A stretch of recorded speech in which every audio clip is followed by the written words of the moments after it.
Middle class लोग तो इतना ही कंफ्यूज होते हैं। I mean, इंद्रेश जो कल तक स्वाति को पागल खाने भेज रहा था, आज उसके साथ पूजा की तैयारी कर रहा है। पूरा 360 डिग्री टर्न मारा है। ऊपर से ये नौटंकी स्वाति। ड्रामे पास तो है ही, पर पक्का इसको ब्लैक मैजिक आता है। Otherwise it was not possible.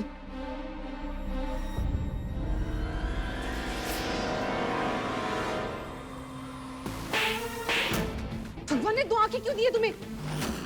देखकर नहीं चल सकते? सॉरी सेमी मैम, मैं तो आपके लिए कॉफी ला रहा था जूम करके, लेकिन अचानक एकदम से सामने आ गए। सामने आ गई तो मतलब तुम आकर टकरा जाओगे। तो मेरे फुटवेयर्स ठीक हो जाएंगे क्या? तुम क्या बोलोगे? तुम जानते भी हो मेरे फुटवेयर्स कितने महंगे हैं? मेरी सैलरी से कहीं ज्यादा। अरे जाओ, कुछ साफ करने के लिए लेकर आओ। किसका गुस्सा किस पे निकाल रही हो सामी बिटिया?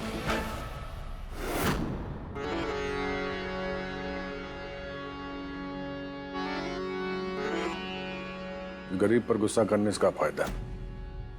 दिमाग को शांत रखो। अंकल, इतना सब कुछ हो गया, फिर भी आप कह रहे हैं कि मैं दिमाग को शांत रखूं? सब कुछ आपके सामने ही तो हुआ है। तो मुझे समझ ही नहीं आ रहा है कि मैं करूं क्या। ऊपर से आप बोल रहे हो कि दिमाग शांत रखो। ठीक ही तो कह रहे हैं। ये सब जो कुछ भी हुआ ये तो होना ही था, और तुमको पहले से मालूम होना चाहिए था। मुझे पता होना चाहिए था। मैं कोई एस्ट्रोलॉजर थोड़ी ना हूँ। ना ही उस चुड़ैल स्वाति की तरह मुझे ब्लैक मैजिक आता है कि मुझे पता हो कि फ्यूचर में क्या होने वाला है। बेटा, ये जो कुछ भी हुआ जानने के लिए भविष्यवक्ता होना जरूरी नहीं है। तो हम तुमको समझदार समझते थे, इसलिए हमें लगा कि ये हमें मालूम होना चाहिए था। तुम ही सोचो, सोती एक पेट में इंद्रेश का बच्चा है तो स्वाभाविक है कि उसको मोह तो होगा ही। हमको उस बच्चे का मोह है क्योंकि उसके रगों में हमारा खून है, फिर तो इंद्रेश बाप है उसका।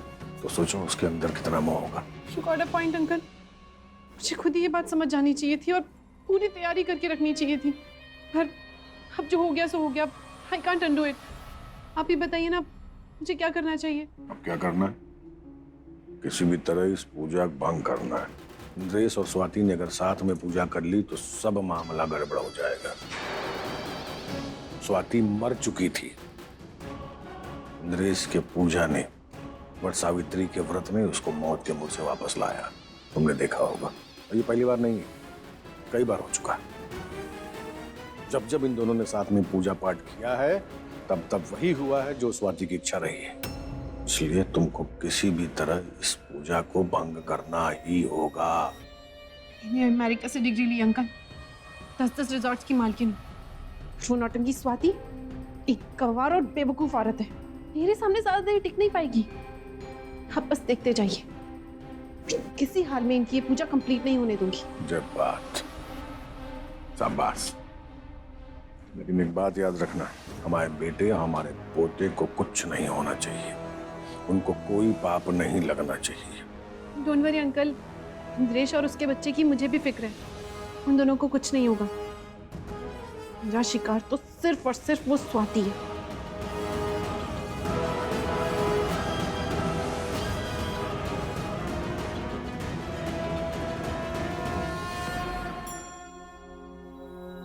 संतोषी दीदी ने कहा था कि पूजा के अंत में इन फूलों को हमें और इंद्रेश को साथ में मिलकर गणेश जी के चरणों में चढ़ाना है। इनको अलग रख देते हैं बाकी पूजा की सामग्री से।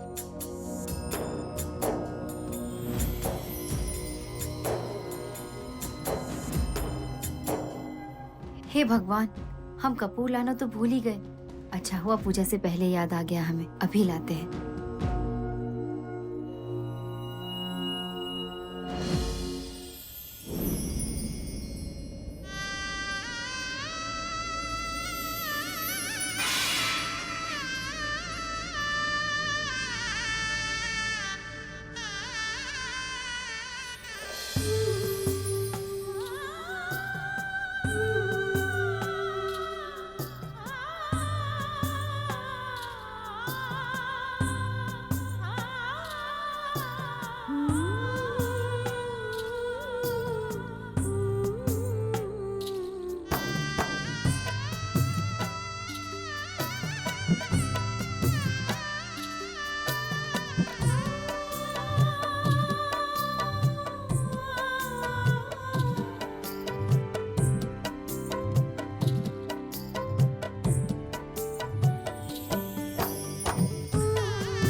इंद्रेश भैया, वाह,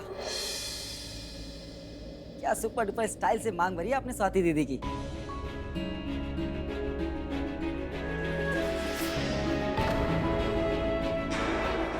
हनी लिया है फूल तुम? जी। चलो पूजा की तैयारी करते हैं, आओ।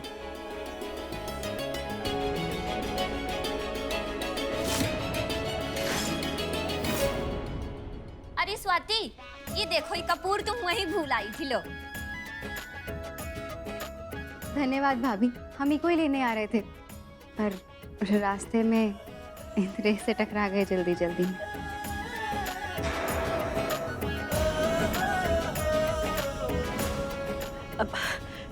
अरे लवली अंजू, आई चलो, रसोई में बहुत काम पड़ा है। यहाँ क्या खड़े हो, कैसी ठट्टा कर रहे हो? हैं? आई चलो, आके कपड़ा लेके साफ करो। आओ आओ आओ।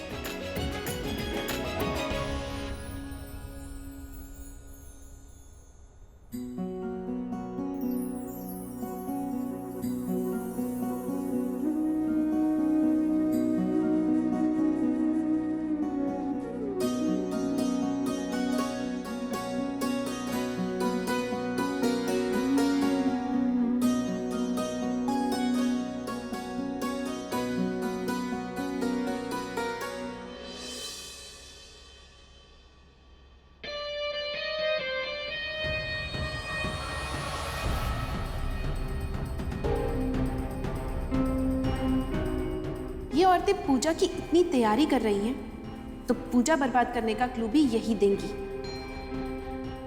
अरे सामी, वहां क्यों खड़ी है? कुछ चाहिए का? अंदर आ जाओ। ए,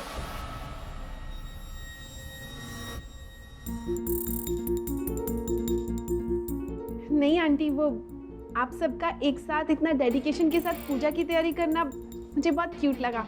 मैंने सोचा मैं भी कोई हेल्प कर देती हूँ। सैमी, यहाँ पूजा की तैयारी हो रही है। खिटिर पिटिर बोल के का बोलते हैं अंग्रेजी में, रैंप वॉक। हाँ, यहाँ कौन रैंप वॉक नहीं हो रही है, समझी? गिटिर पिटिर हो चाहे ना हो, तुम अपना अनाप शनाप बोलना बंद कर लो। अरे का अम्मा, हम तो मजाक कर रहे थे। यहाँ कौन समझता ही नहीं है हमारा मजाक। इट्स ओके आंटी, आप सब लोग इतनी मेहनत से पूजा की तैयारी कर रहे हैं, तो थोड़ा बहुत मजाक तो चलता है। वैसे इस पूजा में बहुत केयरफुल रहना होता होगा ना, कहीं कोई गड़बड़ ना हो जाए। पुत्र जी, बहुत सावधानी से काम करना पड़ता है। साफ सफाई और हर एक चीज का ख्याल रखना पड़ता है। अगर छोटी से छोटी गलती भी हो जाए ना, तो पूजा में विघ्न हो जाता है, और अगर पूजा में विघ्न हो जाता है तो संतोषी माँ नाराज हो जाती है। व्रत रखने पे वो खंडित नहीं होना चाहिए। क्यों भाभी जी? एकदम सही कह रहे हैं भाई साहब है। हाँ, वो पिछली बार ना हमसे गलती से नींबू, अरे वो हमारा मतलब है ना कि स्वाति के व्रत वाले पानी में नींबू पड़ गया था। बेचारी के पूरे शरीर में छाले निकल गए थे। हे संतोषी माँ, कभी किसी का व्रत खंडित नहीं करना चाहिए, नहीं तो बहुत बुरा दंड मिलता है। इसीलिए सेमी बिटिया, हम लोग ना साफ सफाई का इतना ख्याल रखते हैं। तुमको जूते उतारने को इसीलिए बोले। हाँ, प्रसाद बनाते समय ये ध्यान रखा जाता है कि कुछ भी अपवित्र या झूठा ना हो। जी आंटी। अब समझ गई ना पुत्र? हाँ, चल, हो सके तो मेरे लिए थोड़ी अदरक वाली चाय बना दे, थोड़ी सी सर्दी लग रही। Okay dad. अरे तुम रहने दो भाई साहब, हम बना देते हैं। ठीक है भाभी जी।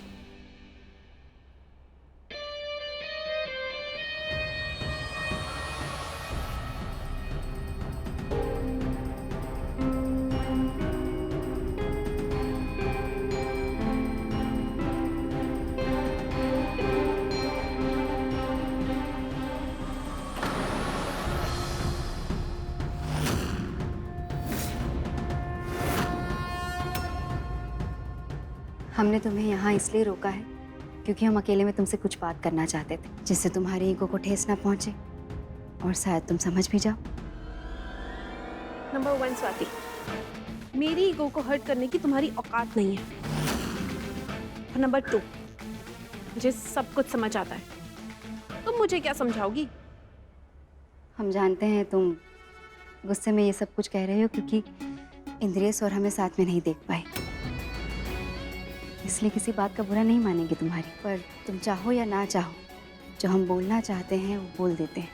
फिर उसको समझना ना समझना तुम्हारी मर्जी। ये जिसे तुम बोलना समझती हो ना स्वाति, इसे बकना कहते हैं। तो बको जो बकना है, ज्यादा वक्त नहीं है मेरे पास।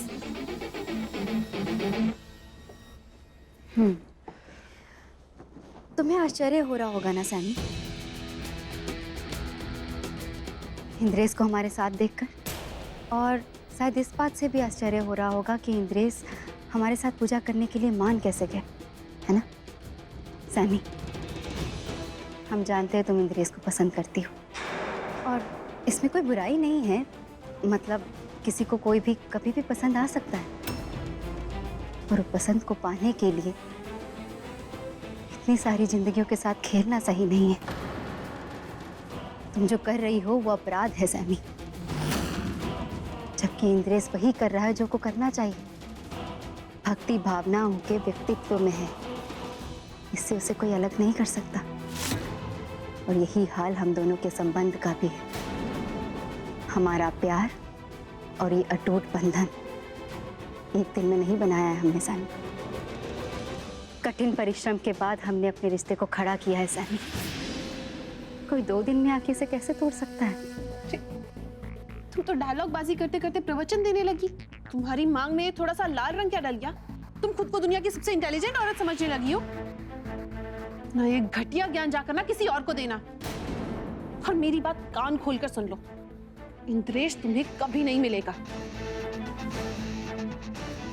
और आज एक बात तो मैं समझ चुकी हूँ कि तुम ये चैलेंज हारने वाली हो।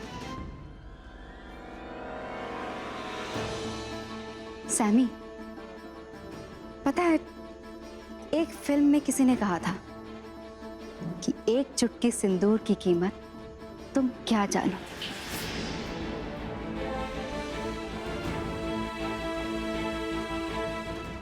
और ये तुम्हारे मामले में ना बिल्कुल सही बैठता है। तुम भी इस सुहाग की निशानी एक चुटकी सिंदूर की कीमत कभी नहीं समझ पाओगी सैमी।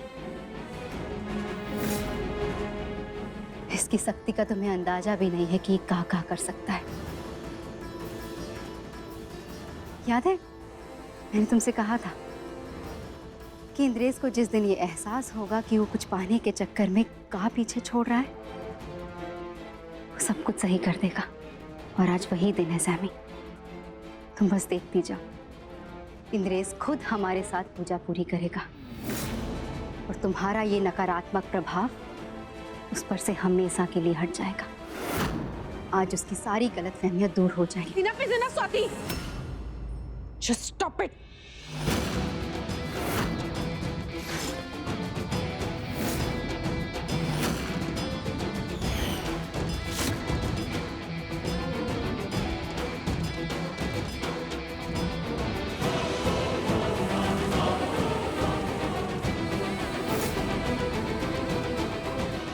एक के बाद एक हमारा हर बार एक साधारण स्त्री स्वाति के समक्ष नाकाम हो रहा है।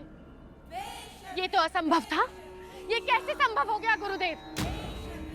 हमारी प्रचंड असुरी शक्तियां स्वाति के समक्ष शक्तिहीन प्रतीत हो रही हैं। अशांति की देवी पलोमी शांति रखे। कैसे शांति रखे? इस प्रकार शांति रखेंगे तो हम देवी देवताओं के विरुद्ध ये युद्ध में विजय कैसे हो पाएंगे? विजय होना तो दूर, देवताओं के विरुद्ध हम युद्ध की घोषणा भी कैसे करेंगे? कैसे वध करेंगे हम स्वाति के उस विशेष शिशु का जिसे त्रिदेवियों का आशीष है? हम लगभग अस्त्र शस्त्र विहीन हो चुके हैं। यहाँ तक कि हमारे द्वारा निर्मित 3 शक्तिशाली असुर पुत्रियां, उनमें से 2 नाकाम हो चुकी हैं। अब हमारे पास एकमात्र वार पूतना के रूप में शेष है। पूतना, तुम्हें किसी भी प्रकार अपने लक्ष्य को भेदना ही होगा, अन्यथा समस्त असुरी प्रजाति का विश्वास हम पर से डगमगा जाएगा। ये कदापि संभव नहीं है असुर रानी पौलमी। आपकी योद्धा पूतना अपने असुरी कौशल से कभी आपके विश्वास को ठेस नहीं पहुंचाएगी। आप मात्र आदेश दें और देखें कि कैसे मैं अपनी रानी, अपने गुरु, अपने असुरी धर्म का मान रखती हूँ। हमारे विरोधियों का नाश सुनिश्चित है। आज्ञा दे असुर रानी पौलमी। ना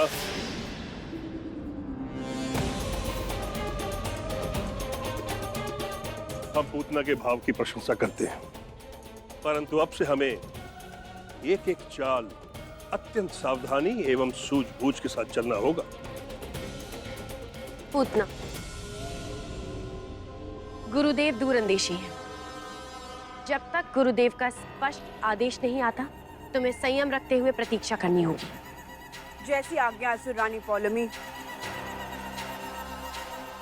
गुरुदेव, ये सत्य है कि हमें सावधानी पूर्वक वार करना होगा, परंतु ये भी सत्य है कि हमें जो भी करना है वो शीघ्र ही करना होगा, अन्यथा स्वाति का विशेष शिशु धरती पर जन्म ले लेगा और हम असुरों के अस्तित्व पर एक बड़ा संकट मंडराने लगेगा। वैसे हमारे दोनों प्रथम वार महिषी और ताड़का देवी संतोषी एवं त्रिदेवियों द्वारा नाकाम होते हुए बंदी बन चुकी हैं, और ये हम असुरों की प्रतिष्ठा पर एक बहुत बड़ा आघात है। आप लोग का युद्ध अभी समाप्त नहीं हुआ है। महिषी और ताड़का आपकी बंधक है। इस परिस्थिति में पौलमी अपना अगला वार उस तीसरी असुर पुत्री को उसके समस्त बल के साथ उपयोग में लगाएगी। अतः आपको उस तीसरी असुर पुत्री को भी किसी प्रकार अपना बंदी बनाना होगा, एवं यह कार्य कदापि सरल नहीं होगा। स्वाति के विशेष शिशु के जीवन पर संकट और बढ़ चुका है। सत्य वचन पिताश्री, निसंदेह हमें स्वाति और उसके शिशु की रक्षा के लिए पहले से अधिक सचेत और तैयार रहने की आवश्यकता है। परंतु इस बीच संतोष की बात यह है कि आपके आशीर्वाद से भरे हुए वो पुष्प जब स्वाति और इंद्रेश आपके चरणों में अर्पित करेंगे, तो आपका आशीर्वाद उनके लिए रक्षा चक्र का कार्य करेगा।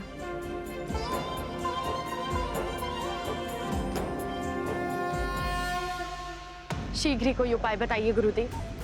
इस समय हमारी प्रथम चुनौती है कि स्वाति और इंद्रेश दोनों को एक साथ हम वह दिव्य पुष्प श्री गणेश जी को अर्पित ना करने दें। यदि उन्होंने ऐसा कर दिया तो श्री गणेश जी का स्वाति, इंद्रेश एवं उनके शिशु को आशीर्वाद प्राप्त हो जाएगा, और ऐसी परिस्थिति में हम कुछ नहीं कर पाएंगे। अति को अति ही परास्त करता है देवी पौलमी। आप चिंता न करें। देवी संतोषी के उन विशेष पुष्पों को आज हम पूजा में चढ़ने नहीं देंगे, चाहे उसके लिए हमें कोई भी अति करनी पड़े, कोई भी मर्यादा का उल्लंघन करना पड़े, या फिर कोई भी अनुचित कार्य करना पड़े, हम करेंगे। परंतु गुरुदेव, ये तो अत्यंत चुनौतीपूर्ण होगा। ये कैसे संभव हो पाएगा?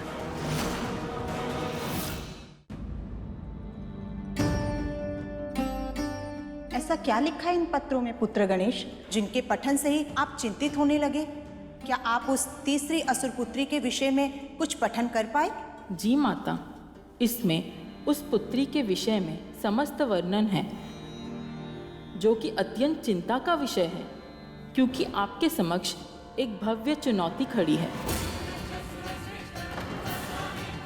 देवी पौलोमी ने जिस तीसरी असुर पुत्री का चयन किया है, वो इन सभी असुर पुत्रियों में सबसे शक्तिशाली है, और इस पुत्री का नाम है पूतना।